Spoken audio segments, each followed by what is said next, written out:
Click করুন নিচে দেওয়া বেল আইকনে। সাবস্ক্রাইব করুন 24 আওয়ার্স টিভিকে। সব সময় আপডেট থাকুন খবরে।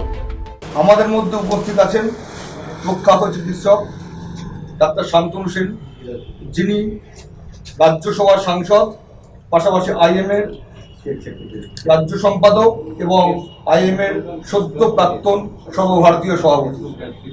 মধ্যমগ্রাম প্রেস ক্লাবের পক্ষ থেকে ডাক্তার শান্তনু সেনকে আন্তরিক অভিনন্দন জানাই। বারাসাতের পুরো প্রশাসক সুনীল মুখার্জিকে আজকের আমাদের এই অনুষ্ঠানে যোগ দেওয়ার জন্য, মধ্যমগ্রামের অন্যতম পুরো প্রশাসক মণ্ডলীর সদস্য নিমাই ঘোষ, যিনি এই অঞ্চলের স্বাস্থ্যের দায়িত্বেও আছেন, নিমাইবাবু আমাদের মধ্যে উপস্থিত। আমাদের প্রেস ক্লাবের পক্ষ থেকে তাকেও আন্তরিক অভিনন্দন। আমরা আজকে সভাটা আমাদের মাত্র 30 থেকে 35 মিনিটের।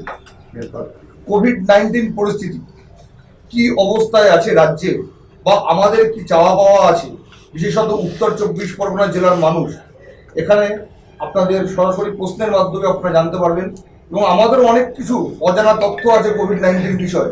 সেই বিষয়টিও আমরা জেনে নেব আজকের এই প্রোগ্রামের মধ্য দিয়ে। আমরা প্রথমেই আসবো ডাক্তার শান্তনু সেনের কাছে। ডাক্তারবাবু, আপনার কাছে একটা প্রশ্ন। প্রথমেই যে প্রশ্নটা, বারাসাতে আমরা দেখেছি একটা কোভিড হাসপাতাল হয়েছে মধ্যমগ্রামে, কিন্তু এখন অবধি অফিসিয়ালি কোনো কোভিড হাসপাতাল আমরা এখনো দেখতে পেলাম না। কিন্তু বারাসাতের পাশাপাশি মধ্যমগ্রাম শহরেও একটা কোভিড হাসপাতালের প্রয়োজন আছে বলেই মধ্যমগ্রামের বাসিন্দারা মনে করেন। কি বলবেন?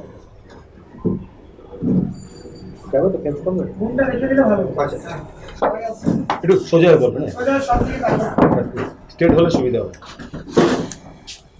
প্রথমেই আমি বলি যে এই মধ্যমগ্রাম প্রেস ক্লাব দ্বারা আয়োজিত এই সময়োপযোগী অনুষ্ঠান যারা আয়োজন করেছে, আমি তাদেরকে ধন্যবাদ জানাই। এখানে আমাদের বারাসতের বিশিষ্ট মানুষ সুনীলবাবু এবং মধ্যমগ্রামের বিশিষ্ট মানুষ নিমাইবাবু রয়েছে। আমি প্রথমে একটু অন্যভাবে বলতে চাইব। আপনি প্রথমেই একদম স্পেসিফিক বললেন যে বারাসত এবং মধ্যমগ্রামের কোভিড হসপিটাল। আপনাকে একটা জিনিস মাথায় রাখতে হবে, কোভিড-19টা কিন্তু আমাদের কাছে খুব পরিচিত অসুখ নয়, এবং পরিচিত অসুখ নয় বলেই তার জন্য ট্রিটমেন্ট বা তার ম্যানেজমেন্টের জন্য সবসময় যা যা দরকার তার সবটাই যে আমাদের হাতে মজুদ ছিল তা কিন্তু নয়। সেকেন্ড, আপনাকে মাথায় রাখতে হবে 30শে জানুয়ারি ভারতবর্ষে প্রথম কোভিড কেস ডিটেক্টেড হয় কেরালায়। তখন সারা পৃথিবীতে কোভিডের সংখ্যা ছিল হাজারের মধ্যে। সেই সময় আমরা ব্যর্থ হয়েছি কোভিডকে আটকাতে। একটা জিনিস মাথায় রাখতে হবে, এই কোভিড কিন্তু গরিব মানুষের অসুখ নয়। এই কোভিডটা বড় লোকেরা প্লেনে করে নিয়ে এসে আমাদের দেশে ছড়িয়েছে। আজকে 30শে জানুয়ারির পর থেকে, সেই সময় থেকে 22শে মার্চ পর্যন্ত মধ্যপ্রদেশের সরকার গড়ার জন্য, বিধায়ক কেনাবেচার খেলায় মেতে থাকার জন্য এক প্রকার গাজুয়ারি করে সমস্তটা ভারত সরকার সেই সময় চালু রাখলো। 11ই মার্চ কোভিডকে WHO প্যান্ডেমিক ডিক্লেয়ার করলো। তারপরেও পার্লামেন্ট থেকে শুরু করে সবকিছু চালু থাকলো। আমরা বারবার আওয়াজ তুললাম। আমরা অবাক হয়ে দেখলাম আজকে যেটা আমাদের সব থেকে আবশ্যিক জিনিস মাস্ক, সেই মাস্ক পরে আমরা তৃণমূল কংগ্রেসের পার্লামেন্টেরিয়ানরা আমরা হাউসে গিয়েছিলাম বলে আমাদের হাউসের চেয়ারম্যান ভারতবর্ষের উপরাষ্ট্রপতি ভেঙ্কাইয়া নাইডু আমাদেরকে কটাক্ষ করেছিলেন, এবং 11ই মার্চের পরেও তাদের টনক নড়েনি। কিন্তু সবশেষে 22শে মার্চের পর যখন সবকিছু হলো, উচিত ছিল সারা ভারতবর্ষের সমস্ত রাজ্যের সাথে ফেডারেল স্ট্রাকচারকে গুরুত্ব দিয়ে প্রপার ডিসিশনের মধ্যে দিয়ে যারা বিভিন্ন মাইগ্রেন্ট ওয়ার্কার বিভিন্ন জায়গায় ছিল তাদের সম্বন্ধে সঠিক সিদ্ধান্ত নিয়ে সঠিকভাবে লকডাউন যদি করা যেত। আমরা দেখলাম সেই 2016 সালের 8ই নভেম্বরের মতো, সেই সময় যেমন হঠাৎ করে 4 ঘন্টার নোটিশে ডিমনিটাইজেশন, ঠিক একভাবে হঠাৎ করে 4 ঘন্টার নোটিশে লকডাউন। মাইগ্রেন্ট ওয়ার্কারদের সম্বন্ধে কোনো স্বচ্ছ সিদ্ধান্ত নয়, ফেডারেল স্ট্রাকচার মেনটেন করে কোনো রাজ্যগুলোর সাথে আলোচনার সাপেক্ষে কোনো সিদ্ধান্ত নয়। যার ফলে যেটা হলো, যদি বাংলার নিরিখে দেখেন আপনারা দেখবেন যে বাংলার 23টা জেলার মধ্যে সীমিত কটা জেলায় কিন্তু কোভিড ছিল। আজকে মালদা বলুন, মুর্শিদাবাদ বলুন, বাঁকুড়া বলুন, পুরুলিয়া বলুন, মেদিনীপুর বলুন, বীরভূম বলুন, এগুলো সমস্ত কিন্তু গ্রিন জোন ছিল। ঠিক তেমনি সারা ভারতবর্ষের নিরিখে আপনি যদি দেখেন সামগ্রিক রুরাল ইন্ডিয়া কিন্তু সেইভাবে কোভিড এফেক্টেড ছিল না। আমরা জানি যে পরিযায়ী মানুষ যারা প্রপার কলকাতার বা প্রপার দিল্লির বা প্রপার মুম্বাইয়ের লোকেরা কিন্তু পরিযায়ী শ্রমিক হিসেবে অন্য জায়গায় যায় না।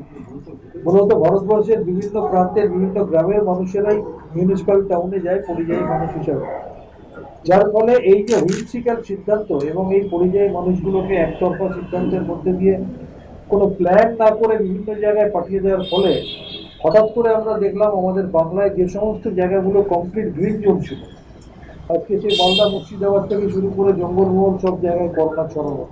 সিমিলারলি আপনি যদি দেখেন আজকে ভারতবর্ষে রুরাল ইন্ডিয়া যেটা কমপ্লিটলি করোনা ফ্রি জোন ছিল, আজকে সেই রুরাল ইন্ডিয়াও কিন্তু টোটালি করোনা এফেক্টেড হয়ে গেল।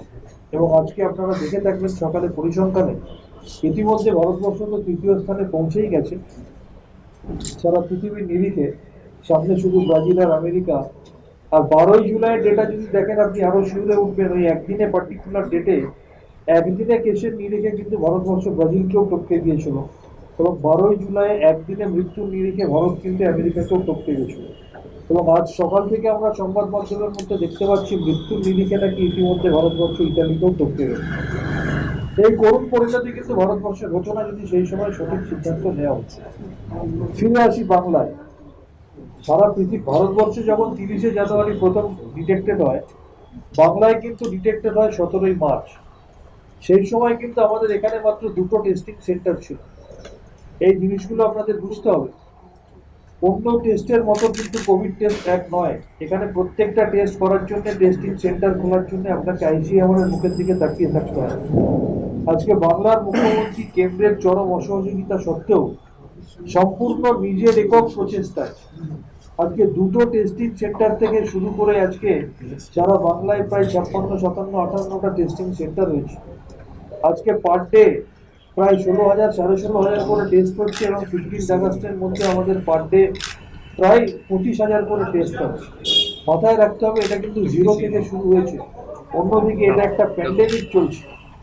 হেলথ একটা যৌথ স্ট্রাকচার যেখানে কেন্দ্র এবং রাজ্যের সমন্বয়ের মধ্যে দিয়ে কাজ করবে, কিন্তু কেন্দ্র সরকারের সহযোগিতা নেই। সেই জায়গায় দাঁড়িয়ে আজকে 0 থেকে শুরু করে প্রায় 82টা কোভিড হসপিটাল হয়েছে পশ্চিমবাংলায়। গতকাল অবধি 107টা সেফ হোম তৈরি হয়েছে। এই সমস্তটা কিন্তু তৈরি হয়েছে মাত্র 2 মাস, 1.5 মাস, 2 মাস, 2.5 মাসের সময়সীমার মধ্যে, এবং সমস্তটা তৈরি হয়েছে রাজ্য সরকারের একক প্রচেষ্টার মধ্যে দিয়ে। সুতরাং সেই জায়গায় যারা আপনারা মিডিয়ার মানুষ আছেন, আজকের দিনে আমরা জানি মিডিয়া কিন্তু সমাজের মধ্যে ওপিনিয়ন বিল্ড আপ করার জন্য খুব বড় একটা রোল প্লে করে। তাই আমি প্রথমেই আপনাদেরকে বলবো, একদম জিরো থেকে মমতা বন্দ্যোপাধ্যায় শুরু করে কেন্দ্রের সাহায্য না পেয়েও এই জায়গাতে এসছে। একটা গ্লাসের 90% জল ইতিমধ্যে ভরে গেছে, এখন হয়তো 10% খালি আছে, সেটা ভরে যাবে।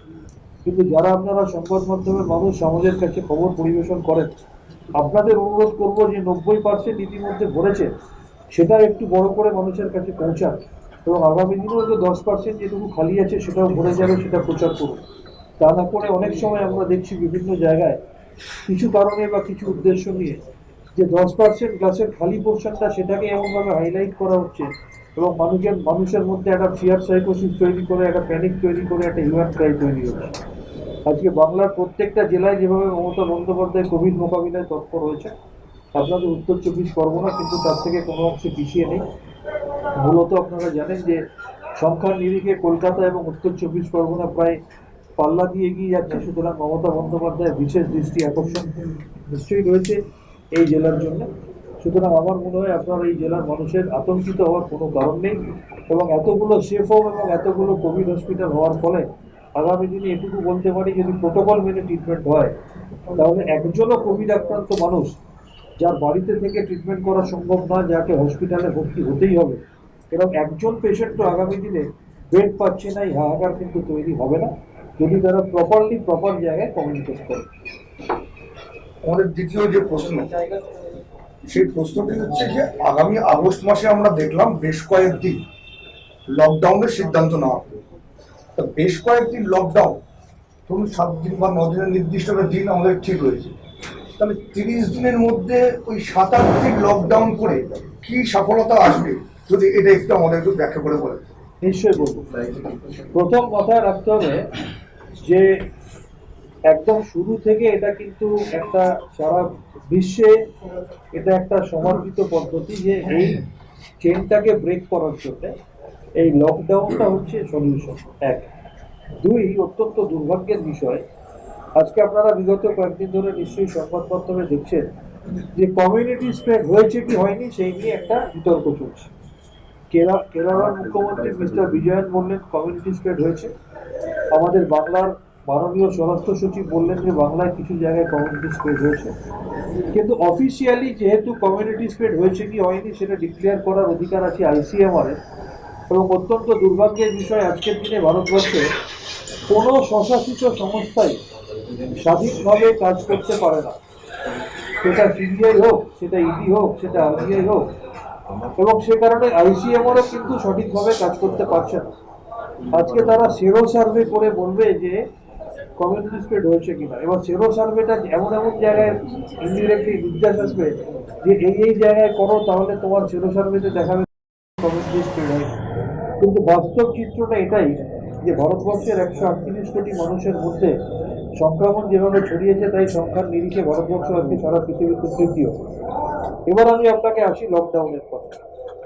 মূলত প্রথম দিকে কেন্দ্র সরকার যদি সমস্ত রাজ্যগুলোর সাথে প্রপারলি ডিসকাস করে, প্রপারলি এবং টাইমলি, আমার কথাটা আবার বলছি, প্রপারলি এবং টাইমলি যদি লকডাউন করতো, তাহলে ভারতবর্ষের আজকে এই অবস্থা হতো না। প্রথম দিকে আপনি যদি মার্চের শেষের দিক থেকে শুরু করে মার্চ, এপ্রিল, মে এই সময়গুলো দেখেন, একের পর এক হুইপসিক্যালি কেন্দ্রীয় সরকার, স্বাস্থ্য দপ্তর, ICMR নিজেদের গাইডলাইন পাল্টেছে। আমরা অবাক হয়ে গেছি, একদিন দেখছি এই গাইডলাইন বলছে, পরের দিন বলছে ওই গাইডলাইন, তারপরের দিন আবার ফার্দার চেঞ্জ করছে এবং সম্পূর্ণ একতরফা বলে। সুতরাং ভারতবর্ষে যা ভুল হওয়ার অলরেডি হয়ে গেছে, এখন আপনাকে লকডাউন করতে হবে। পাশাপাশি মাথায় রাখতে হবে যে ভারতবর্ষের 138 কোটি দেশ। আজকে মাননীয় প্রধানমন্ত্রী নরেন্দ্র মোদীজি ডোনাল্ড ট্রাম্পের সাথে সমঝোতা করতে পারেন, ডোনাল্ড ট্রাম্পের হুমকিতে তিনি হাইড্রক্সিক্লোরোকুইন পাঠাতে পারেন, সমস্ত ট্রাম্প গুজরাটে এনে কোটি কোটি টাকা খরচা করে তিনি অনুষ্ঠান করতে পারেন, তিনি বড় বড় স্ট্যাচু বানাতে পারেন, তিনি অনেক কিছু করতে পারেন, তিনি PM কেয়ার ফান্ডে কোটি কোটি টাকা কালেকশন করতে পারেন, সেটা অডিট হবে না বলে দিতে পারেন, যা খুশি করতে পারেন। তিনি গিমিক দিতে পারেন, স্টান করতে পারেন, হঠাৎ বলতে পারেন 15ই আগস্টের মধ্যে আমরা ভ্যাকসিন বার করে দেবো, ইত্যাদি ইত্যাদি অনেক কিছু পারেন, কারণ তাদের হাতে সংখ্যা আছে। কিন্তু বাস্তবটা এটাই, ভারতবর্ষের মানুষ একটা দীর্ঘদিনের পর কিন্তু ইকোনমিটা এমন জায়গায় ভেঙে পড়েছে যে ভারতবর্ষের মানুষ আগামী দিনে যদি ইনডেফিনিট পিরিয়ড লকডাউনের জন্য যায়, তাহলে করোনাতে যত না মানুষ মারা যাবে তার থেকে অনাহারে কিন্তু অনেক বেশি মানুষ ভারতবর্ষে মারা যাবে। আজকে আমরা বাংলায় একসময় দেখেছি অনাহারে মারা গেত, আমরা আসলে মানুষ তাকে দেবে মারা গেছে আমরা দেখেছি, কিন্তু আজকের দিনে কিন্তু মুখ্যমন্ত্রী মমতা বন্দ্যোপাধ্যায়ের হাত ধরে বাংলায় কেউ অনাহারে মারা যায় না। সুতরাং অর্থনীতি ভেঙে পড়া, সারা ভারতবর্ষের যে ভেঙে পড়া অর্থনীতি, তার সাথে মোকাবিলা করে বাংলার অর্থনীতি কিন্তু অনেক ইমপ্রুভ করেছে। সেই জায়গায় যদি আপনি একটানা দীর্ঘদিন লকডাউন করেন, তাহলে কিন্তু আবার অর্থনীতি মুখ থুবড়ে পড়বে। বহু মানুষ যারা নিত্য ডেলি ওয়েজার আছেন, যারা প্রত্যেক দিন দিন আনি দিন খাই এই পেশার উপর নির্ভর করেন, তারা সামগ্রিকভাবে অসুবিধায় পড়বেন। তাই কন্টিনিউয়াস লকডাউন করাটা সাইন্টিফিকভাবে অনেক সময় প্রয়োজনীয় হলেও বাস্তবভাবে সবসময় সেটা সম্ভব হয় না। তাই খুব ক্যালকুলেটেড রয়েছে, খুব সাইন্টিফিকভাবে প্ল্যান করে আজকে এই ট্রেনটাকে ব্রেক করার জন্য এই লকডাউনের সিদ্ধান্ত কিন্তু নেওয়া হয়েছে। এবং আমি ধন্যবাদ দেবো পশ্চিমবঙ্গ সরকারকে, যারা এই সময়পঞ্জীবী সিদ্ধান্ত নিয়েছেন। এবং অবশ্যই আমি বাংলার 9 কোটি মানুষকে ধন্যবাদ দেবো, যারা বিগত দুদিনের লকডাউনে প্রমাণ করে দিয়েছে যে তারা লকডাউনকে সফল করার জন্য বদ্ধপরিকর। একটা জিনিস আমি আপনাদের মধ্যে দিয়ে বলি, আইন করে, রুল বানিয়ে, অ্যাডভাইজারি দিয়ে, স্ট্রিকচার দিয়ে কিন্তু সবটা হয় না যতক্ষণ না মানুষ নিচে থেকে সচেতন হবে। আপনারা বলুন যে গত দুদিনে আমরা বাংলায় বা যে লকডাউন দেখেছি, তার আগের লকডাউনগুলোর সাথে এই লকডাউনগুলো স্বতন্ত্র, সেটা কিন্তু একদম 8 থেকে 80 প্রত্যেকটা বয়সের মানুষই এটা মানবে। তার মানে কি, মানুষ সচেতন হয়েছে। মানুষ যতক্ষণ না সচেতন হবে, আমি লকডাউন করলাম, আমি বাড়ি থেকে বেরোলাম না, আমার বাড়িতে 10 জন বন্ধুকে ডেকে পার্টি করলাম, আমি পড়ার ক্লাবে 15 জন মিলে তাস খেললাম, ক্যারাম খেললাম, তাহলে সেই লকডাউনের কোনো মানে থাকে না। এবং সেখানে কোন বাড়িতে 10 জন আড্ডা মারছে, কোন ক্লাবে 20 জন ক্যারাম খেলছে, সেটা কিন্তু আমাদের বাংলায় বা ভারতবর্ষে এরকম অবস্থা নয় যে ম্যান মার্কিং করে প্রত্যেকের পিছনে একজন করে পুলিশ লাগিয়ে দেবে। সুতরাং মেন হচ্ছে মানুষকে সচেতন হতে হবে। এবং আমার এই বিগত 2 দিনের লকডাউনের ব্যক্তিগত অভিজ্ঞতায় মনে হয়েছে যে at the end of the day মানুষ কিন্তু সচেতন হয়েছে। তাই বিগত যে দুদিন লকডাউন যেভাবে পালিত হয়েছে, আগামী দিনে রাজ্য সরকারের যে ডিক্লেয়ার যে লকডাউনের দিনগুলো যদি সেইভাবে পালিত হয়, তাহলে দায়িত্ব নিয়ে বলা যেতে পারে আগামী দিনে চেন কিন্তু ব্রেক হবে। আর ব্যক্তিগতভাবে আমি আপনাকে একটা আশার আলো দিতে পারি, একটা পরিসংখ্যান যে আমরা দেখেছি বিভিন্ন জায়গায় যে একটা সার্টেন পার্সেন্টেজ অফ পপুলেশন যখন ইনফেক্টেড হয়ে যায়, তখন তাদের মধ্যে অটোমেটিক্যালি হার্ড ইমিউনিটি তৈরি হয়। আজকে আমাদের মধ্যেও কিন্তু হার্ড ইমিউনিটি গ্র্যাজুয়ালি তৈরি হচ্ছে, এক। দুই, এটা পরীক্ষিত যে এই ভাইরাসের ভিরুলেন্স মানে ভাইরাসের ক্ষতি করার ক্ষমতা আগের থেকে কম্পারেটিভলি অনেক কমছে। এটা কিন্তু একটা খুব ভালো লক্ষ্য। আর 3 নম্বর আমি আপনাকে যেটা বলতে পারি, মানুষ যেহেতু সচেতন হচ্ছে, তাই এই স্প্রেড এবং ভিরুলেন্স যেহেতু কমছে, সেই জন্য হয়তো আগামী দিনে যত বেশি টেস্ট হবে তত বেশি কেস বেরোবে, কিন্তু গ্র্যাজুয়ালি মর্টালিটি কমবে, এটা দায়িত্ব নিয়ে বলা যায়। আর মর্টালিটি কমলে মানুষের মধ্যে ভয় কমবে, আর ভয় যত কমবে তত মানুষের মধ্যে কনফিডেন্স বাড়বে। এবং যেটা বারবার আমি আপনাদের বলবো, দয়া করে সরকারি গাইডলাইন মেনে যাদের বাড়িতে থেকে ট্রিটমেন্ট করার সুবিধা আছে, এরকম অ্যাসিম্পটোমেটিক বা কম সিমটম যুক্ত করোনা পজিটিভ পেশেন্ট, দয়া করে তারা বাড়িতে থাকুন। তার দুটো কারণ, এক, হাসপাতালের বেড অকারণে আটকে রাখা হবে না। আর দুই, যত বেশি আপনার পাশের বাড়ির মানুষটা করোনা আক্রান্ত হয়ে বাড়িতে থেকে সুস্থ হয়ে নর্মাল জীবনে ফিরে আসবে, তত বেশি আপনার মধ্যে কনফিডেন্স বাড়বে যে কালকে আমার হলে আমিও সুস্থ হয়ে আসতে পারবো। এবং তত বেশি সোশ্যাল স্টিগমা, আমি আপনাদের মিডিয়ার মাধ্যমে যেটা বলতে চাই, যারা শুনছেন, এই করোনায় আমাদের যা ক্ষতি হয়েছে মানে অসুখটার দিক থেকে, তার থেকে অনেক বেশি ক্ষতি হয়ে গেছে সোশ্যাল স্টিগমার কারণে, এবং এখনো কিন্তু আমরা তার থেকে বেরিয়ে আসতে পারিনি। যে মানুষগুলো ডাক্তারদের কুর্নিশ করে থালা বাজাচ্ছে, ঘন্টা বাজাচ্ছে, প্রদীপ জ্বালাচ্ছে, সেই মানুষগুলোই যখন করোনা রোগীকে চিকিৎসা করে কোনো ডাক্তার বা নার্স তার পাশের বাড়িতে থাকতে আসছে, কোথাও তাকে ঘাড় ধাক্কা দিয়ে বার করে দিচ্ছে, কোথাও তাকে ঝাঁটাপেটা করছে, কোথাও তাকে গালাগাল বন্ধ করছে। এই সামাজিক স্টিগমাটা কিন্তু তখনই কাটবে যখন আমরা দেখবো যে আমার পাশের বাড়িতেও আর 5টা ইনফ্লুয়েঞ্জার মধ্যে একজন করোনা রোগী ভর্তি হয়েছে, এফেক্টেড হয়েছে, বাড়িতে থেকে সুস্থ হয়েছে, আবার নর্মাল জীবনে ফিরে আসছে। যে কারণে আমাদের মুখ্যমন্ত্রী থেকে শুরু করে আমরা সবাই বলছি, দয়া করে সোশ্যাল ডিস্টেন্সিং কথাটা ভুলেও ব্যবহার করবেন না। সামাজিক দূরত্ব কথাটা ব্যবহার করে করে আমাদের মধ্যে বড় ক্ষতি হয়ে গেছে। এই করোনা আমাদের শিখিয়ে দিয়েছে যে মানুষ সব থেকে বেশি নিজেকে ভালোবাসে। এই করোনা আমাদের দেখিয়ে দিয়েছে যে করোনা হলে প্রতি প্রিয়জনও তার থেকে সরে যেতে সময় নেয় না। এর একটা বড় কারণ আমরা সোশ্যাল ডিস্টেন্সিং বলতে বলতে সোশ্যাল স্টিগমা করে ফেলেছি।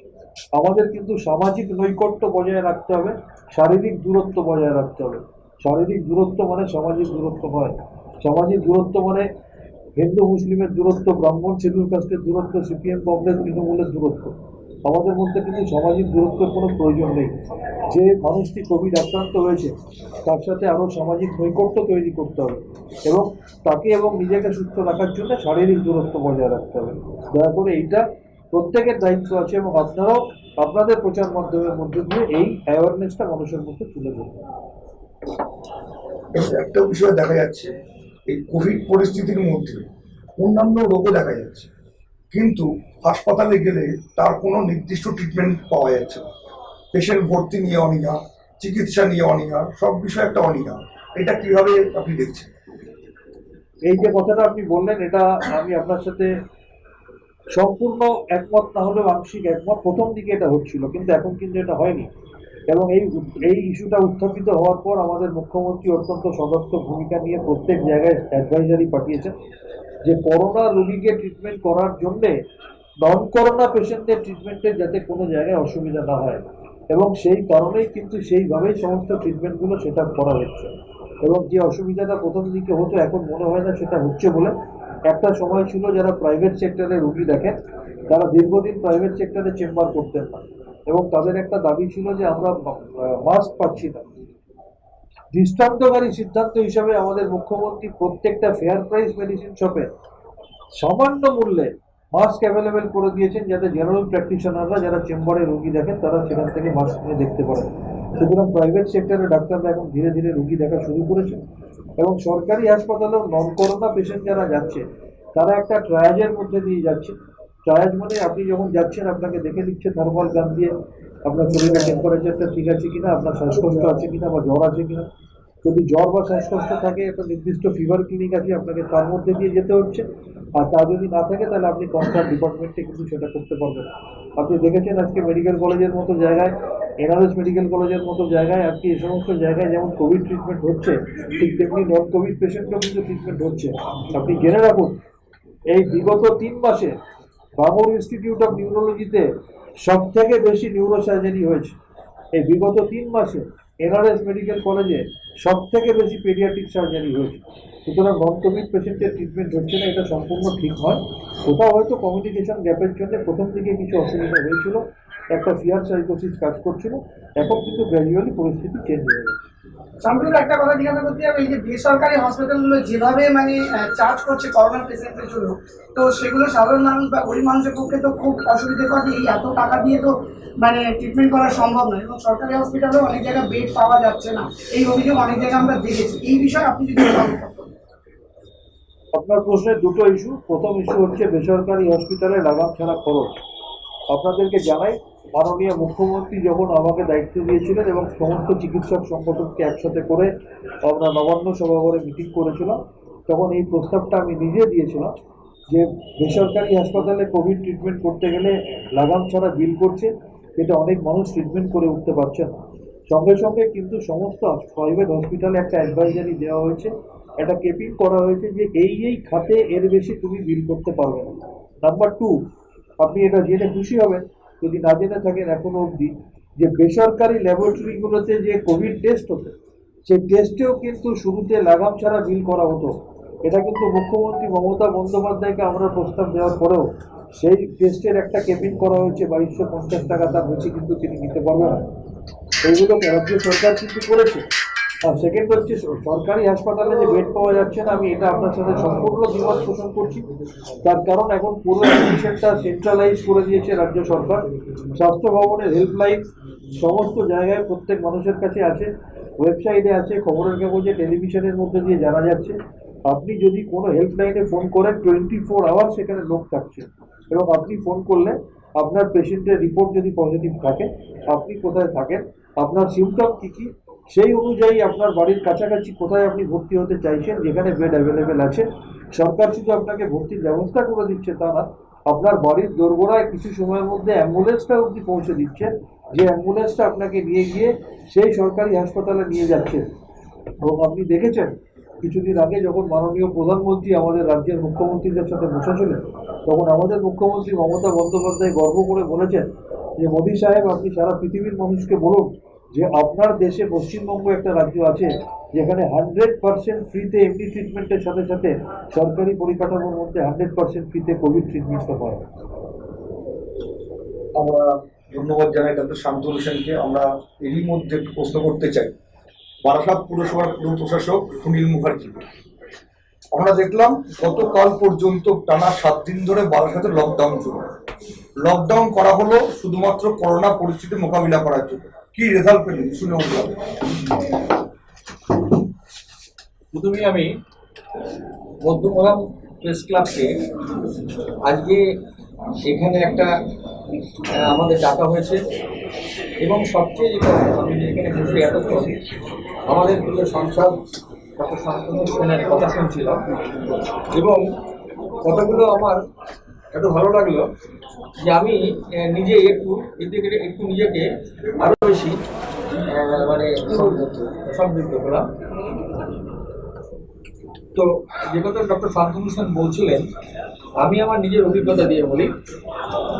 সরকারি হসপিটাল, আমি নিজে একটা কোভিড পেশেন্ট হয়েছিলাম, আমি গিয়েছিলাম আইডি হসপিটালে, আমি ওর সঙ্গে কথা বলছিলাম যে সরকারি ট্রিটমেন্ট যে এত ভালো হতে পারে, এবং ওখানকার সিস্টাররা এবং ডাক্তাররা যে ধরনের সাহায্য মানুষকে করেছে, রোগীদের প্রত্যেক রোগী, আমি বলে নয় প্রত্যেকটা রোগীকে যে ধরনের সাহায্য তারা করেছে বা পেয়েছেন রোগীরা, এটা প্রত্যেকেই মুগ্ধ হয়ে গেছে। এবং এমনকি যেদিনকে আমি ওখান থেকে চলে আসবো, সেদিনকেও ওরা আমাদের সঙ্গে যেরকম একটা আন্তরিক কথাবার্তা বললো, এটা চিন্তা করা যায় না। এটা একমাত্র মাননীয় মুখ্যমন্ত্রী মমতা বন্দ্যোপাধ্যায়ের জন্যই হয়েছে। আমি একটা শান্তনু সেনকে কয়েকটা হসপিটালের কথা বলছিলাম, উনি বললেন সব জায়গায় একই সিস্টেম হয়েছে। তো সুতরাং এত দ্রুত যে আমাদের মাননীয় মুখ্যমন্ত্রী এই জিনিসটা করেছেন, এটা কল্পনা করা যায় না। আর মানুষের মধ্যে একটা আতঙ্ক আগে ছিল, এখন একটু আতঙ্কটা কিছুটা দূর হয়েছে। আমি একটা কথা বলি, কোভিড ডেড বডি নিয়ে যাওয়ার জন্য আমাকে যখন জিএমআরসি থেকে আমাকে বললো যে আপনি একটা গাড়ি পাঠিয়ে দিন, আমার তারপরে আমার সেদিনকে আমার যত ড্রাইভার আছে সব ড্রাইভার কি করলো, সেদিনকে অ্যাবসেন্ট হয়ে গেল। আমি একটা ছেলেকে ডেকে নিয়েছে, অনেক বুঝিয়ে শুনিয়ে বললাম তুই বাবা যা, তোর দেখছি কি করা যায়, তোর কোনো চিন্তা নেই, তোর কিচ্ছু হবে না, তোর সমস্ত রকম ব্যবস্থা করে তারপরে ডেড বডি নিয়ে যেতে হবে। এবার সেই ছেলেটা গেল, গিয়ে ডেড বডিটা নিয়ে ব্যারাকপুরে দাও করে চলে আসলো। আসার পর সে যখন বাড়িতে ঢুকলো তখন কিন্তু তার বাড়ি, তার স্ত্রী, ছেলে, তার বাবা মা সব কি করলো, বাড়ি থেকে তাকে বের করে দিল। প্রথম দিন আমার বললো স্যার আমাকে তো বাড়ি থেকে ঢুকতে না, বাড়ি থেকে আমাকে বের করে দিয়েছে। আমি কেন? এই ডেড বডি নিয়ে গেছি। তুই এক কাজ কর, তুই আয় আমার পৌরসভায়। রাত তখন 1:30 বাজে। আমি পৌরসভায় এনে আমার পৌরসভার যেটা গেস্ট রুম তাকে ওখানে রেখে দিলাম 3 দিন। 3 দিন পরে যখন সে গেল তাকে বাড়িতে অ্যাকসেপ্ট করলাম। কিন্তু আজকে আমি গত পরশু দিনের পরিসংখ্যান বলছি, আমরা বারাসাত পৌরসভা থেকে 28টা ডেড বডি এখন নিয়ে গেছি। এখন কিন্তু কোনো ড্রাইভার ভয় পাচ্ছে না, বা কোনো ড্রাইভারের বাড়ির লোকেরা কেউ আপত্তি করছে না, ঠিক আছে? সুতরাং আতঙ্ক যে এটা যে কমছে, সেটা বড় প্রমাণ হচ্ছে এটাই। আর আমরা যেটা করলাম এই কারণে যে যেহেতু আমাদের মাননীয় মুখ্যমন্ত্রী উনি 2 দিন লকডাউন করেছিলেন, আমরা সেই 2 দিনের সঙ্গে আমরা আর বাদবাকি যে রেস্ট ডেটা আর 4 দিন আমরা যোগ করে দিলাম। আজকেও ছিল আমাদের লকডাউনের দিন, কিন্তু আমরা এটা উইথড্র করে নিচ্ছি এই কারণে, আজকে হায়ার সেকেন্ডারি রেজাল্টটা সমস্ত স্টুডেন্টদের দেবে বলে আমরা এটা উইথড্র করে নিচ্ছি। তাহলে আমরা 6 দিনে আমরা একটা জিনিস দেখলাম যে আমাদের যে হারে করোনা বাড়ছিল, এই কদিনে লকডাউন করার পর আমাদের কিন্তু এখন আমার এখানে স্ট্যাটিস্টিক্স আছে, আমার 6টা কি 7টা করে এখন আমরা পাচ্ছি, ঠিক আছে? এবং মানুষ একটা জিনিস ফিল করেছে, যাদের কোনো সিমটম নেই এরা হসপিটালে না গিয়ে এরা বাড়িতে এখন ভালোভাবেই আছে। আমার বারাসাতের এ পর্যন্ত 291 জন এই পেশেন্ট ছিল, তার মধ্যে 291-এর মধ্যে 141 জন তারা সুস্থ হয়ে গেছে, আর 133 জন তারা অ্যাক্টিভ। কিন্তু এরা ম্যাক্সিমামই বাড়িতে আছে, এবং বাড়িতে যাদের জায়গা আছে, যাদের আলাদা ল্যাট্রিন আছে তারা সেখানে থাকছে, আর যাদের ল্যাট্রিন নেই বা যাদের ঘরের প্রবলেম আছে তাদেরকে আমরা বারাসাতের স্টেডিয়ামে আমরা একটা সেফ হোম করেছি, সেই সেফ হোমে আমরা রেখে দিচ্ছি। এখন হয়তো হসপিটালে দেখা যাবে যে বারাসাতে খুব বেশি হলে 20 মতো লোক বোধহয় হসপিটালে আছে, আর সবই হোম কোয়ারেন্টাইন বা আমার এই সেফ হোমে আছে। তবে একটা জিনিস বলি, সেটা হচ্ছে যে আমি এই লকডাউনের বিভিন্ন জায়গায় একটু ঘুরে ঘুরে দেখলাম মানুষকে আরো বেশি সচেতন করতে হবে, আরো বেশি প্রচার করতে হবে। আমরা বারাসাত পৌরসভা থেকে যে অঞ্চলগুলোতে আমরা ঢুকে দেখেছি মাস্ক পরেনি, তারা এক জায়গায় বসে গসিপিং করছে, এক জায়গায় বসে সবাই তাস খেলছে, এরকম আমরা দেখেছি। আমরা যাওয়ার পর তাদেরকে বুঝিয়ে শুনিয়ে তাদের সেখান থেকে তুলে দিয়েছি। এইগুলো আমাদের একটু প্রচার করতে হবে। আমরা আগামী সপ্তাহ থেকে সেই জায়গা, বেশি জায়গা না কিন্তু মানে পঞ্চায়েত লাগোয়া যে জায়গাগুলো আমাদের পৌরসভা, সেই জায়গাগুলোতে এটা বেশি হচ্ছে। এগুলো যদি আমরা মানুষকে সজাগ করতে পারি তাহলে খুব ভালো হয়। তবে আমি একটা কথা বলছি, সেই কথাটা হচ্ছে যে কেউ ভয় পাবেন না, এই করোনার ব্যাপারে কেউ ভয় পাবেন না, কেউ আতঙ্ক ছড়াবেন না। আতঙ্কটা মানুষকে খুব বাজে জায়গায় নিয়ে যায়, কেউ আতঙ্ক ছড়াবেন না। আর ডক্টর সেন যে কথা বললেন সেটা যদি আমরা সবাই মেনে চলি, আমার মনে হয় যে এবং মাননীয় মুখ্যমন্ত্রী আমাদের যেভাবে এগিয়ে এসেছেন এবং তিনি যেভাবে রাস্তায় নেমে আমাদের দেখিয়ে দিয়েছেন যে ভয় পাওয়ার কোনো ব্যাপার নেই, তাহলে আমার মনে হয় যে আমরা করোনা থেকে অনেকখানি মুক্ত হতে পারবো বা করোনাকে আমরা জয় করতে পারবো। আজকে আপনাদের লকডাউন উঠে গেছে, গতকাল উঠে গেছে, আজ থেকে স্বাভাবিক জনজীবন। তা কিভাবে আগামী দিনে বারাসাতের পরিস্থিতিকে স্বাভাবিক রাখবেন, এই নিয়ে কি কি প্রিকশন আপনারা নিচ্ছেন বা কি কি চিন্তা ভাবনা আপনারা বারাসাত প্রশাসনের পক্ষ থেকে আমরা আমাদের যে প্রশাসনিক বোর্ড আছে, সেই প্রশাসনিক বোর্ডটা আমরা নেক্সট উইকে বললাম, কারণ আমাদের যেহেতু মাননীয় মুখ্যমন্ত্রী সামনের 5 তারিখ আর বোধহয় 7 তারিখ না 9 তারিখ উনি লকডাউন ডেকেছেন, হ্যাঁ 8 তারিখ, 5 তারিখ এবং 8 তারিখ, সেই লকডাউনটা তো এবারে একটা লকডাউন সত্যি আমিও খুব অবাক হয়ে গেলাম যে রাস্তায় কিন্তু মানুষ পর্যন্ত বেরোয়নি। একটা অবাক ব্যাপার, রাস্তায় কোনো মানুষ বেরোয়নি। মানুষরা বুঝতে পেরেছে যে লকডাউনটা করোনার জন্য এবং আমাকে সজাগ হতে হবে, আমাকে সুস্থ থাকতে হবে, যার জন্য কেউ কোনো মানুষ কিন্তু রাস্তায় বেরোয়নি। আমার সঙ্গে অনেক সাংবাদিক ভাইদের দেখা হয়েছে এবং তারা, আমি যেখানে যেখানে গেছি অনেক জায়গায় তারা গিয়েছে, একটাই কথাই বললাম যে পঞ্চায়েত এলাকার মধ্যে কিছু কিছু মাস্ক ছাড়া আছে, আর এখানে কোনো বসে গল্প করছে, চায়ের দোকান জটলা করছে, এছাড়া কিন্তু সবাই খুব সুন্দরভাবে লকডাউনটা পালন করেছে। ঠিক আছে, আমরা বসবো, আবার বসে আমরা ডিসিশন নেবো কি করবো। বারাসাত পুরসভার মধ্যে একটাই মাত্র কোভিড হাসপাতাল করা হয়েছে মেগাসিটি, যার 50টা বেড, তার মধ্যে 43টা হচ্ছে জেনারেল বেড, 7টা আইসিইউ, তার মধ্যে 2টো ভেন্টিলেশন আছে। তা বাদ বাকি যদি পরিস্থিতি বেড়ে যায় কিভাবে সেটা সামাল দেবে?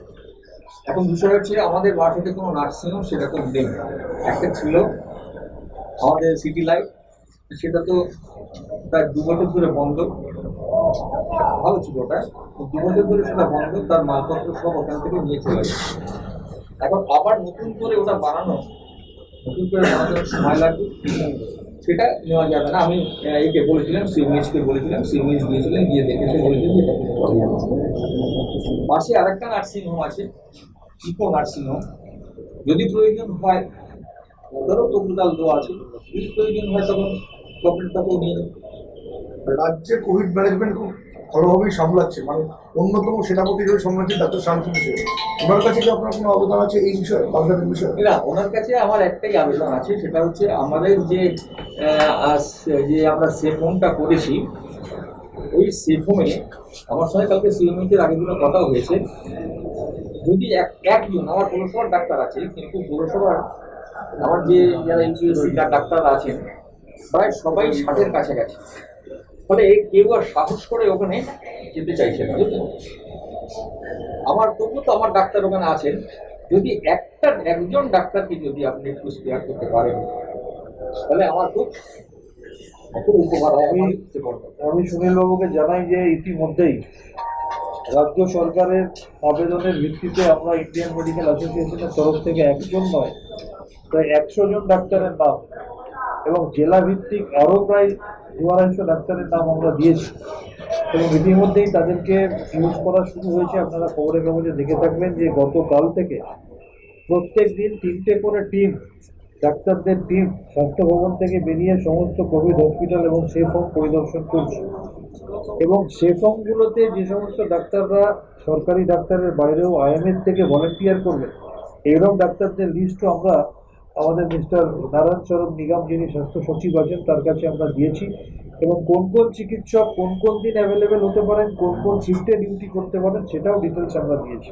গভর্নমেন্ট পরিকল্পনা করছে কলকাতা এবং তার সারাউন্ডিংস এরিয়াগুলোর জন্য এবং প্রত্যেকটা জেলার জন্য। সুতরাং আগামী দিনে এমন কোনো সেফ হোম থাকবে না যেখানে সরকারি পরিকাঠামো তো ডাক্তার থাকবেই, যেখানে প্রয়োজন হবে বেসরকারি পরিকাঠামো বা আমাদের সংগঠনের আইএমএস ডাক্তাররা সেখানে থাকবে। একটা জিনিস বারাসাত স্টেডিয়ামে সেফ হোম, এখন সেফ হোমে অ্যাসিম্পটোমেটিক বা যে কম আছে এবং কতজন আছে আর কি? আমাদের 30টা সিট আছে, হ্যাঁ 30টা। আমার কাল পর্যন্ত ছিল 13 জন পেশেন্ট, সবই মেল, হ্যাঁ না মেল ফিমেল 13 জন ছিল, হ্যাঁ। এবং এর মধ্যে একজনকে কালকে প্রচণ্ড শ্বাসকষ্ট হচ্ছিল বলে সঙ্গে সঙ্গে আমরা জানানোতে হসপিটাল থেকে তাকে একটা জায়গায় ভর্তি করা হয়েছে। এখন আমার ওখানে আছে 12 জন। এই 12 জনকে মোটিভেট করার জন্য আপনারা পুরসভা থেকে করোনার জন্য যারা আক্রান্ত হয়েছিল সুস্থ হয়েছে এরকম করোনা মানে জয়ী যারা তাদেরকে মানে নিয়ে যাচ্ছেন আর কি মোটিভেট করার জন্য যাদের এরকম মানে বারাসাত পুরসভা এবং করোনা জয়ী এরকম কিছু লিস্ট হয়েছে বা যাদের নিয়ে আমাদের সেফম আজকে আমাদের 7 দিন চলছে, ঠিক আছে? 7 জন 7 দিন চলছে আমাদের সেফমটা, ঠিক আছে? এরপরে আমাদের যা অ্যাডভাইস করবেন আমরা সেইভাবে কাজ করব। তবে একটা জিনিস আমরা বলার সঙ্গে সঙ্গে যে কথা ডক্টর সেন বলছিলেন যে আমাদের অ্যাম্বুলেন্স পাঠিয়ে দিচ্ছি, আমাদের নিজেদের অ্যাম্বুলেন্স একটা রেখে দিচ্ছি, অ্যাম্বুলেন্স পাঠিয়ে দিচ্ছি এবং যেখান থেকে নিয়ে আসবে সেখানে চলে যাচ্ছে। আমরা অ্যাম্বুলেন্সে করে ওখানে নিয়ে এসে ওখানে দিচ্ছি।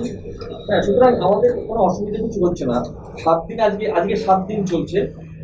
আগামীকাল আমরা জিজ্ঞাসা করবো আমাদের আমি বলছি যারা সেরকমই যারা রয়েছে তাদেরকে মোটিভেট করার জন্য যারা করোনা জয়ী হয়েছে মানে করোনা হয়েছিল সুস্থ হয়ে ফিরেছেন তাদেরকে দিয়ে সেরকমই যারা আছে কোভিড ওয়ারিয়ার ক্লাব এর জন্য তো আমাদের সরকার ইতিমধ্যেই কোভিড ওয়ারিয়ার্স ক্লাব তৈরি করেছে। এবং যেটা আমি আবার বলছি একটা জিনিস, এই করোনা আজ আছে কাল চলে যাবে, কিন্তু এই করোনাকে কেন্দ্র করে আমাদের সরকার যা যা পদক্ষেপ নিয়েছে আগামী দিনে দায়িত্ব নিয়ে বলছি এগুলো স্বর্ণাক্ষরে লেখা থাকে। সরকারি পরিকাঠামোয় করোনা পেশেন্টদের 100% ফ্রি ট্রিটমেন্ট, কাজ করতে করতে একজন করোনা এফেক্টেড হলে তাকে 1 লক্ষ টাকা, ভগবান না করুন তিনি মারা গেলে 10 লক্ষ টাকা, তার পরিবারকে চাকরি, এবং এই করোনা যারা সার্ভাইভার মানে করোনা থেকে যারা সুস্থ হয়ে আসছেন তাদেরকে কাজে লাগানো বিভিন্ন জায়গায় এবং তাদের মাসে 15,000 টাকা বেতন। এটা গভর্নমেন্ট ওয়েবসাইটে আছে। 60 বছরের নিচে যাদের কোনো কোমরবিডিটি নেই, যারা কোভিড আক্রান্ত হয়ে সুস্থ হয়ে ফিরে এসছে, তারা যদি পরিষেবা দিতে চায় গভর্নমেন্টের ওয়েবসাইটে গিয়ে ফর্ম ফিল আপ করলে সানন্দে তাদের গ্রহণ করা হচ্ছে, তাদের বিভিন্ন জায়গায় কাজে লাগানো হচ্ছে। এবং শুধু তাই না, তারা মাসিক 15,000 টাকা বেতন অবধি পাচ্ছে, সাম্মানিক অবধি পাচ্ছে। এই জিনিস বাংলা ছাড়া ভারতবর্ষের আর কোনো রাজ্যে করোনা মোকাবিলায় হচ্ছে না। একটা প্রশ্ন মানে সাংবাদিকদের তরফ থেকে যারা আপনার এই সময় পরিষেবা দিচ্ছে মানুষের জন্য থাকছে, তারা জরুরি পরিষেবার মধ্যে যারা আছে তাদের তো ভাবছে তাদের কথা রাজ্য সরকার নির্দিষ্টভাবে হয়েছে এবং ভাবছেন, কিন্তু সাংবাদিকরা এই পরিস্থিতির মধ্যে তাদের জীবন বিপন্ন করে সত্য সংবাদ যেভাবে পরিবেশন করছেন তাদের জন্য কি চিন্তা ভাবনা আছে সরকারের, যদি একটু বলেন? দেখুন, যদি ব্যক্তিগতভাবে জিজ্ঞাসা করেন, 3টে সম্প্রদায়ের মানুষ সব থেকে বেশি নিজের জীবনকে বিপন্ন রেখে এই বিগত 4 মাস কাজ করেছে। তার মধ্যে নিশ্চয়ই প্রথম হচ্ছে চিকিৎসক এবং স্বাস্থ্যকর্মী, নিশ্চয়ই দ্বিতীয় হচ্ছে পুলিশ প্রশাসন, এবং নিশ্চয়ই তৃতীয় হচ্ছে সাংবাদিক। প্রথম, দ্বিতীয়, তৃতীয় মানে এই ফার্স্ট সেকেন্ড থার্ড প্রাইজ বলছি না, মানে 3টে ক্যাটাগরি সমানভাবে নিজের তাগিদে চিকিৎসক এবং স্বাস্থ্যকর্মীরা মানুষকে বাঁচানোর জন্যে, পুলিশ প্রশাসন কঠোরভাবে নিয়মগুলোকে ইমপ্লিমেন্ট করার জন্য মানুষের স্বার্থে, এবং আপনারা সত্য অনুসন্ধান করে মানুষের কাছে তুলে ধরার জন্য। এই 3টে সম্প্রদায়, 3টে পেশার মানুষই সব থেকে বেশি নিজের জীবনকে বিপন্ন করে কাজ করেছে। আমি যতদূর জানি তার জন্য ইতিমধ্যেই কলকাতার প্লেস ক্লাবে তাদের টেস্টিংয়ের ব্যবস্থা ইতিমধ্যে করা হয়েছিল। এবং ঠিক যেভাবে চিকিৎসক এবং পুলিশ কর্মচারীরা যদি কোভিডে আক্রান্ত হয় ডিউটি করতে পারছে, তাদের জন্য যেমন নির্দিষ্ট অ্যাডমিশনের ব্যবস্থা আছে, রাজ্য সরকারের সাথে যোগাযোগ করলে যারা সংবাদ মাধ্যম এবং ইলেকট্রনিক প্রিন্ট মিডিয়ার সাথে যুক্ত তারাও কাজ করতে গিয়ে যদি তারা এফেক্টেড হন, তাদের জন্যও কিন্তু সুনির্দিষ্ট ব্যবস্থা আছে, সেটা মুখ্যমন্ত্রী তার প্রেস কনফারেন্সে বারবারই বলেছে। ধন্যবাদ। এবার আমরা আসবো, আমি একটু কেটে বলি। আচ্ছা, ব্যস্ততার মধ্য দিয়েও আচ্ছা, একটা প্রশ্ন, আপনি অনেক জায়গায় আপনার ফেসবুক লাইভ আমি দেখি সবসময় আপনি বলেন যে শারীরিক সামাজিক করোনা রোগীটার সাথে আমাদের যুদ্ধ না, করোনা রোগটার সাথে আমাদের কিন্তু আমরা এখনো দেখি যে কিছু কিছু জায়গায় করোনা হলে এবারে যাবি না, পুরো ফ্ল্যাটটাকে বলবো। এই ব্যাপারে আপনি আমাদের সাধারণ মানুষের উদ্দেশ্যে কি বলছেন? আমি তো প্রথম বললাম যে করোনা আমাদের অনেক কিছু শিখিয়ে গেল। তার মধ্যে একটা জিনিস শিখিয়ে গেল আরো একবার, আমরা ছোটবেলা থেকে জানতাম যে মানুষ সব থেকে বেশি নিজেকে ভালোবাসে। 1, 2, আমরা জানতাম অনেক সময় পড়েছি যে একা এসেছি একা যাব, আমরা দেখেছি করোনা আক্রান্ত হলে তার নিকট এবং প্রিয়জন মানুষও তার থেকে সরে যেতে সময় নিচ্ছে। এবং এই যে সোশ্যাল স্টিগমা, আমি বারবার যেটা বলছি, এই সোশ্যাল স্টিগমাটা আমাদের সব থেকে বেশি ক্ষতি করে দিচ্ছে। সুতরাং যে কারণে বারবার বলা যে সামাজিক নৈকট্য বজায় রাখতে হবে এবং শারীরিক দূরত্ব বজায় রাখতে হবে। এবং আমাদের যদি যেটা নিজেদের মধ্যে থেকে আমরা সচেতন না হই, আজকে যে কোনো বাড়িতে যে কোনো মানুষেরই হতে পারে। সুতরাং এই আরেকটা কথা যেটা বলবো, আমরা যেটা বলি, আমরা নিজেরা কলোকিয়াল ল্যাঙ্গুয়েজ বলি অমুক জায়গায় করোনা ধরা পড়েছে, এটা কি চোর ধরা পড়েছে না ডাকাত ধরা পড়েছে? আমরা তো বলি, আমরা নিজের অজান্তে বলি ওই বারাসাতের ওই অমুক পাড়াতে করোনা ধরা পড়েছে। আরে করোনা ধরা পড়েছে কি, যে চুরির দায়ে ধরা পড়েছে না মার্ডার কেসে ধরা পড়েছে না রেপ কেসে ধরা পড়েছে? করোনা আক্রান্ত হয়েছে। এই বারাসাত পৌরসভাতে আমি আপনাকে বলছি, আমি সুনীলবাবুকে বলেছিলাম রাত্রিবেলা, পরের দিন উনি স্টেপ নিয়ে সরিয়ে দিয়েছিলেন। একজন বারাসাত একজন আমাদের, আমি একটি চেম্বারে কাজ করি, রোগী দেখি, সেখানকার একজন অ্যাসিস্ট্যান্ট করোনা আক্রান্ত হয়েছিল, সে ভর্তি হয়েছে। তার বাড়ির পাশে তার দেওয়ালের গায়ে ডেঞ্জার বলে এরকম করে ক্রস করেছে কঙ্কালের ছবি দিয়ে, এদিক যে মানুষের ভীত সন্ত্রস্ত করে দেওয়া। এবং আমি সুনীলবাবুকে জানানোর পর পরের দিনই সকাল 9টার মধ্যে সেটাকে সরিয়ে দেওয়া হয়। এবং পার্সোনালি আমি এটা মুখ্যমন্ত্রীর গোচরে এনেছিলাম, এই ছবিটা আমি তাকে পাঠিয়েছিলাম। এবং তিনি তারপর থেকে পুলিশকে ইনস্ট্রাকশন দিয়ে দেখবেন আজকের দিনে কিন্তু আর কোথাও করোনা আক্রান্ত হলে তার বাড়ির সামনে ওরা রিবন দিয়ে দেওয়া, মরার হাড়, কঙ্কালের তুলি দিয়ে দেওয়া, যেগুলো একসময় হচ্ছিল সেগুলো সঠিক জায়গায় জানানো হচ্ছিল না। আজকে কিন্তু কোথাও পুলিশ এই ধরনের অমানবিক কাজগুলো করে না। ইনফ্যাক্ট তার বাড়ির সামনে গার্ডরেল দেওয়া, এই ব্যাপারগুলো কিন্তু ধীরে ধীরে উঠে গেছে।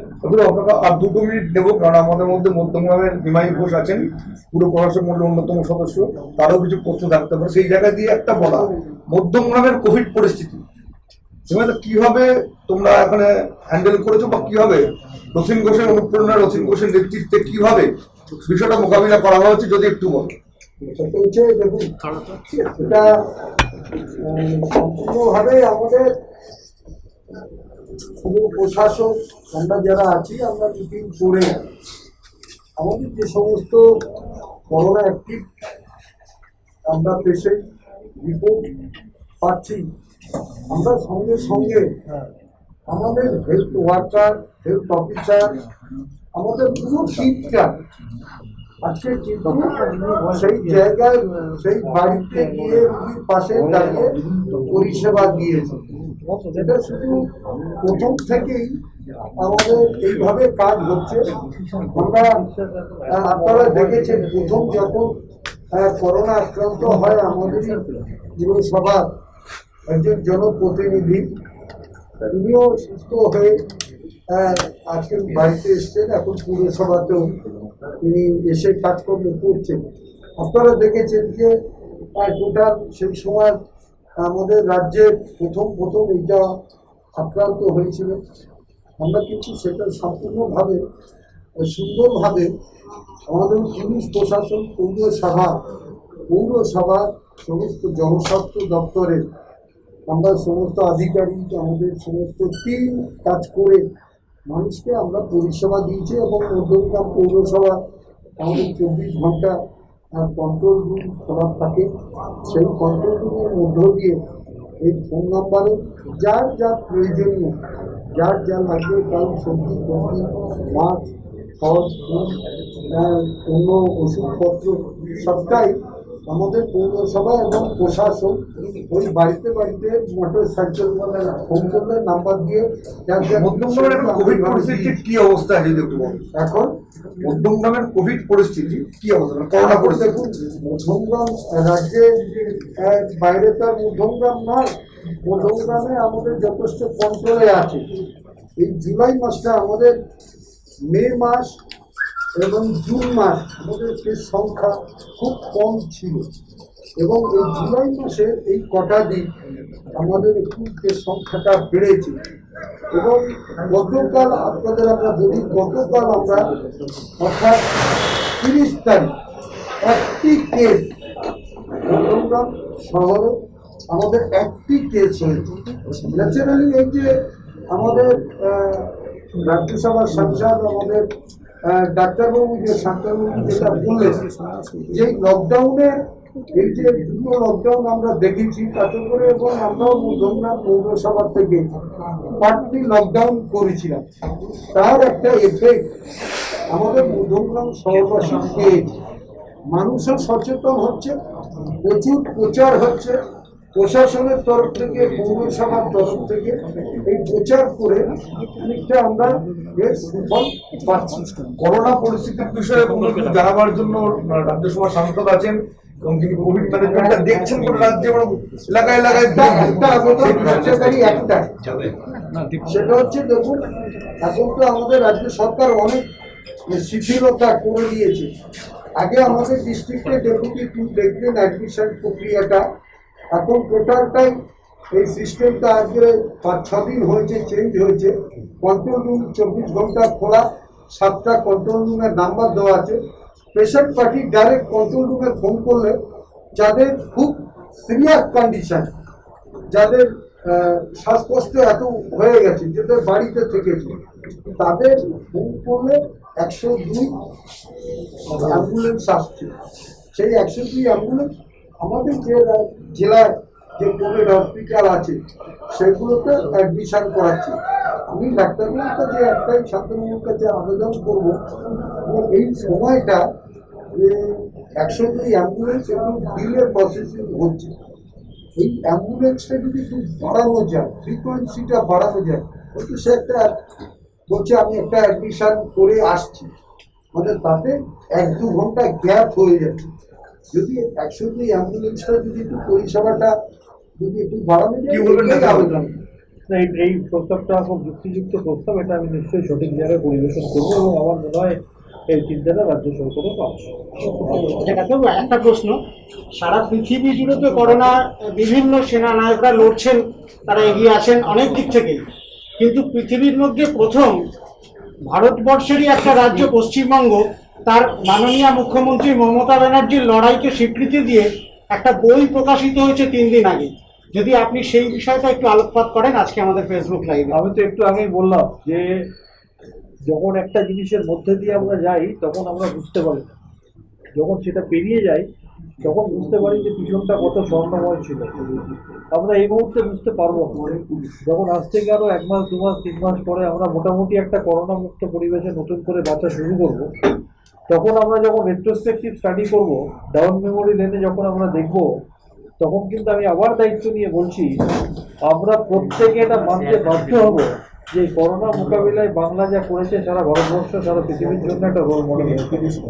আর একটা কথা আমি যাওয়ার আগে আপনাদেরকে বলবো, আপনাদের মাধ্যমে রিকোয়েস্ট করবো সবাইকে, করোনা আক্রান্ত মানুষের কিন্তু সেই অর্থে যে বিরাট কিছু ট্রিটমেন্ট আছে তা কিন্তু না, কিন্তু যেটা ভীষণভাবে দরকার হয় শ্বাসকষ্টের জন্য অক্সিজেন। অলরেডি গভর্নমেন্ট এটা অ্যাডভাইজারি দিয়েছে, কিন্তু আমি আপনাদেরকে রিকোয়েস্ট করবো, আপনাদের মাধ্যমে যারা শুনছেন তাদেরকে, সাধারণ মানুষের অনেকের একটা টেন্ডেন্সি এতদিন ছিল যে কারোর বাড়িতে শ্বাসকষ্টের পেশেন্ট থাকলে বা কিছু হলে সেফটি মেজার হিসাবে দরকার পড়ুক না পড়ুক বাড়িতে অক্সিজেন সিলিন্ডার কিনে রেখে জমিয়ে রাখা। এটা কিন্তু সরকারের তরফ থেকে অ্যাডভাইজারি হয়েছে এবং আমি ব্যক্তিগতভাবে অনুরোধ করবো পরিবর্তিত পরিস্থিতিতে যাতে করোনা আক্রান্ত মানুষেরা শ্বাসকষ্ট হলে তারা সঠিকভাবে অক্সিজেন সিলিন্ডার পায়। সেই কারণে অপ্রয়োজনে আমার ক্ষমতা আছে বলে বা আমার ইনফ্লুয়েন্স আছে বলে আমি দোকান থেকে 3-4টে অক্সিজেন সিলিন্ডার বাড়িতে জমিয়ে রাখলাম, দরকার পড়লো বা না পড়লো, আর পাশে সত্যি করে একজন মানুষের যার অক্সিজেন দরকার সে সেই মুহূর্তে অক্সিজেন পেল না। দয়া করে এটা যেন না হয়। তাই সমস্ত ওষুধের দোকানে যারা আছেন তাদেরকেও বলবো, rational use of oxygen cylinder কিন্তু আমাদের আগামী দিনের জন্য ভীষণ দরকার। এই বার্তাটা কিন্তু আপনারা সাধারণ মানুষের মধ্যে দয়া করে পৌঁছে দেবেন। মধ্যম প্রেস ক্লাবের পক্ষ থেকে শেষ একটা গুরুত্বপূর্ণ প্রসঙ্গকে ঢাকো না, একটা কথা বিভিন্ন জায়গায় শোনা যাচ্ছে যে হয়তো এই বছরই ভ্যাকসিন আসবে, কেউ কেউ বলার চেষ্টা করছেন 15ই আগস্ট স্বাধীনতা দিবসের দিন আসবে, আবার কেউ কেউ বলছে এই বছর না সামনের বছরের গোড়ার দিকে চলে আসবে। বিষয়টা কি অ্যাকচুয়ালি এই করোনার ভ্যাকসিনটা কবে আসবে যদি একটু বলো। দেখো, করোনা একটা নতুন রোগ, এর একটা ভ্যাকসিন আসবে, সবকিছু ওই স্টান্টবাজি বা গিমিক দিয়ে হয় না। আমি 15 দিন স্নো পাউডার মেখে শুটিংয়ে ব্যস্ত থাকতে পারি, আমি চীনের বর্ডার যাবো বলে তার থেকে 250 কিলোমিটার দূরে গিয়ে কোনো একটা কমিউনিটি হলকে আর্টিফিশিয়াল হসপিটাল সাজিয়ে দিল্লিতে একজন বিজেপি পরাজিত প্রার্থীকে পেশেন্ট সাজিয়ে তাকে যোগ করার ভঙ্গিতে বসিয়ে ক্যামেরার সামনে ছবি দিয়ে পোস্ট তুলতে পারে, ছবি দিতে পারে।